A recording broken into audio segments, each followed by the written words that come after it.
All right, so we're back here working on the old 31 Model A. We got Chubbs in the background. But last time, I just got the engines kind of set down in here. And you can see the problem is it's way too far forward. I got plenty of room back here.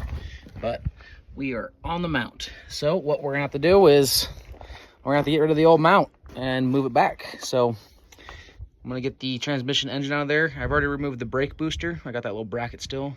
I gotta remove that transmission mount so we can shift the car back, because the problem is the engine being so far forward, it makes difficulty for steering. And where do I put the radiator and the fan? So I'll see you shortly. All right, little update. I pulled out that floor piece right there. Just cut it at the welds so I can weld it back in. But we got the bracket cut out. Now we're gonna get the transmission mount out. Now I can actually access the cross member to cut it out and weld the new one in. Sometimes you gotta go a little backwards, go forward. But it's a lot easier than lifting the whole body off, since I don't have a way to lift it off. And I'm dumb enough I would lift it off and hurt myself. So we're gonna get this transmission cross member cut out and start moving forward. Look at that. So much more room for activities. We got the old mounts cut out.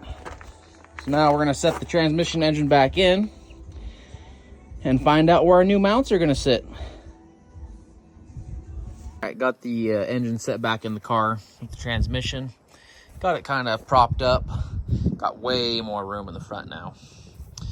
Might have to move it just slightly forward. We'll check with the valve cover.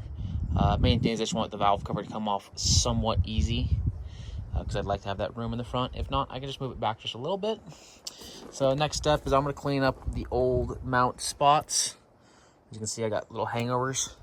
And then I'm going to get the engine and transmission all kind of squared and lined up where we want it. Make sure the angles are right on the transmission and pinion. And start fabbing up some engine mounts. So I'm going to use a different style than I have on there. And a transmission mount as well. So I'm going to go ahead and start cleaning up the frame.